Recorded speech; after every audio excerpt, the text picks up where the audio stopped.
Angelina Kelly here after the Arsenal press conference on the eve of the Champions League final. I've got Tim Stillman here with me, Arsenal journalist, the man of Arsenal, basically, we'll call you. What did you make of that press conference? Yeah, it's the same as every press conference, actually. I think with Renee Slagers, no matter what happens, big defeats, big victories, she's very, very on the level, very calm, very measured, and you can see that's really what she's brought to this team. And I think probably what this team needed after Jonas Eidevall, who was much more, I say explosive. I don't mean that in a bad way, but, much more kind of energetic. And I think maybe they just needed to kind of that coming down a level, being a bit more measured, and I think you see that every press conference with Renee, you really do. And before we get into the final, what has your overall assessment been of the season? Yeah, very, very strange, very up and down, a bit of a roller coaster.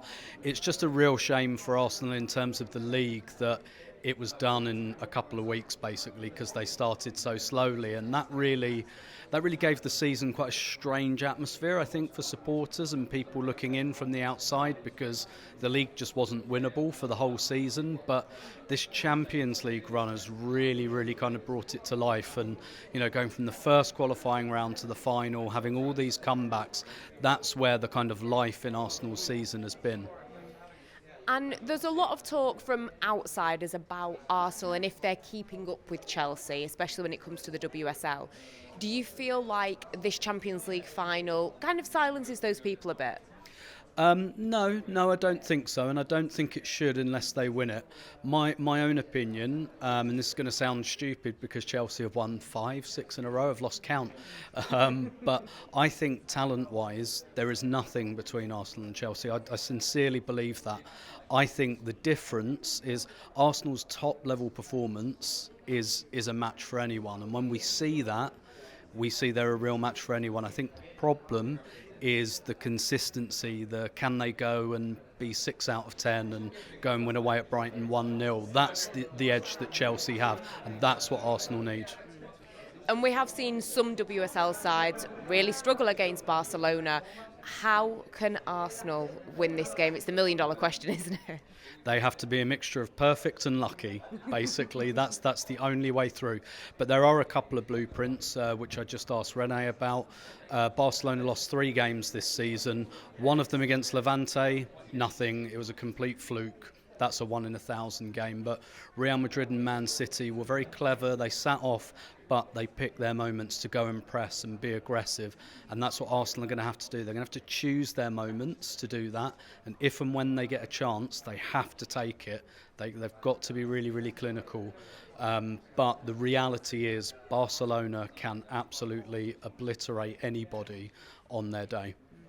Speaking to fans today, a lot of excitement, a lot of confidence, but also a lot of worry when you do look at the scorelines that they've had, especially against the likes of Wolfsburg and Chelsea. Do you feel like within the fan base there is a little bit of a fear of there could be a thrashing? A little bit, yeah. Have to be honest about that. I mean, we saw what they did to Chelsea in the final 4 years ago. They were 4-0 up after about half an hour, and I think a lot of us just really don't want that to happen, for it to at least be a contest, and if it comes down to the margins, fair enough, but you have to respect Barcelona, and I think that's more a reflection of them than it is of Arsenal. They can do it to anyone. They've just done it to Chelsea twice, so we have to respect the possibility that it could happen. So there'll probably be a bit of tentativeness about that, certainly. Renee Slagers, did you expect this when she took charge? Absolutely not. No, absolutely not. It made sense for her to be interim because she'd been a head coach before in Sweden, and initially I thought, she's like a good interim, she's calmed things down, and then I think as things went on and momentum gathered, and I started to think, actually, there's something more here. And I think the way her kind of player-led approach, she speaks to players about tactics, she asks for their input. After they lost the first leg against Real Madrid, she said, players, you go away, talk about what you think went wrong. I'll talk to the coaches and the analysts and we'll all come together. Like, she really gives them a stake in the team. But no, I did not expect this when she first took over. And do you think that having 2 players that have played for Barcelona and won things with Barcelona. Do you think that, I mean, surely they've got to be asking them questions like, how do we nullify someone like Bonmati or Putellas? I think for Mariona in particular, yes, it can't hurt. She's had a grilling this week, probably, hasn't she? I think so, yeah. And Mariona, the reality is as well, she played in that team for a decade and she started nearly all the time. And that's both a sign of her quality, but obviously, yes, she'll have a lot of intelligence around how to play against Barcelona.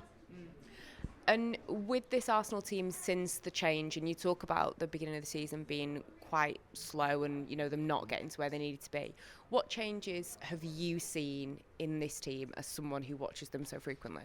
Yeah, well, the problem under Jonas Eidevall, they're a very well-structured team. Everyone stood where they should stand. But against some of the low blocks, some of the teams that put 10 behind the ball, there was a real struggle. René's introduced greater fluidity into the team, so there's more interchanging of position. Players have a little bit more freedom. It's made them a bit more open as well, so it's a little bit give and take. And I think she's got to find that balance over the summer because they concede too many goals. But she's made a few tactical tweaks, but the main thing is the fluidity and the freedom is much, much higher, and they score a lot more goals now. And going into this game, regarding team selection, do you look at, you know, Beth Mead, Chloe Kelly? Do you think that's maybe one of the headaches? I think that's pretty much the only one. I do think Chloe Kelly will start because she usually does. But that's probably one of the selections you look at, and it's a bit more of a coin flip. But I think what Chloe Kelly's brought to the team and her kind of tactical versatility, I think will win it out. But it also means that if that does happen, Beth Mead as a substitute, that's a pretty strong impact sub as well. Do you hope that Chloe Kelly will stay at Arsenal now? I mean, it's been great, her coming back and the way that she's been performing. Absolutely, I hope she stays, yeah. It's strange because I knew the player, you know, when she arrived. She played for Arsenal before, she played for City, or I thought I knew the player. And actually, since she's come in, she's actually an even more rounded player than I thought she was. And I think the energy she's introduced into the group is crucial. René talks about that all the time. She says you see her on the pitch, but you should see her in training. And I think René really appreciates the energy that she's brought into the group as well. I really hope she stays. And we've mentioned Barcelona. I mean, they are upset that they lost too many games this season. They're saying that it's the worst one. They're on track for the quadruple. Hopefully Arsenal can upset that. But it's been, you know, you'd think that the world was crumbling down to be a Barcelona fan, hey. But this is a special team, isn't it? It absolutely is. It absolutely is. I mean, Lyon dominated for so long and they're still an incredibly impressive team. But this Barcelona team has just set the bar so high. And there's a clutch of clubs below them that Arsenal are in. Arsenal, Chelsea, Lyon, you know, Bayern, maybe not so much Wolfsburg now, but Barcelona levels above all of them. And that's a huge credit to them, particularly because they've really done it, you know, the Barcelona way. Their three midfielders are all from La Masia. They play the Barcelona way, and it's incredibly impressive. Honestly, I've got all the respect in the world for what they've done. And finally, there's a lot of talk about Arsenal fans and how important they are and the culture around this side. How key are the fans going to be when this final happens? They're really going to be key because it's going to be hot on the pitch tomorrow, and Arsenal are not going to have the ball a lot, so there's going to a lot of energy required, a lot of adrenaline. They're going to have to pick moments to go and press Barcelona because they can't just sit off and hope to win the lottery, as it were. So they're really going to have to draw on that energy from the supporters, and I know that they really have this season. They've really valued that because it's quite unique in women's football. It's a marginal advantage Arsenal have that most other teams don't.